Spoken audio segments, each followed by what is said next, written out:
So here we are in our Google AdWords account, and this is the new interface. As you can see, it says beta right here.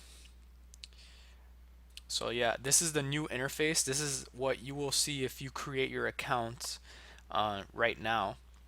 You can always revert back and forth between the two.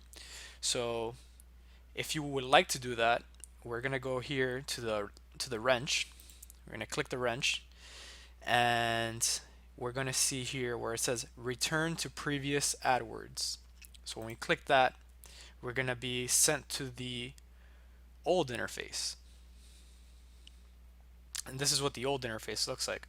Obviously, there's no campaigns running, there's nothing here. So it's not populated.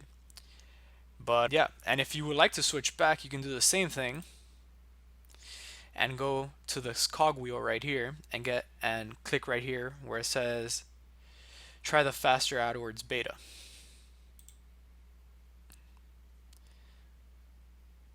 And we are back here in the new one.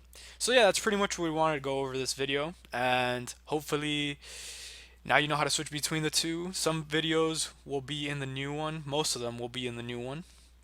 There might be some videos that we use with the old interface, so just to make it clear, that's how you jump back and forth. So hopefully this helps, and see you in the next video.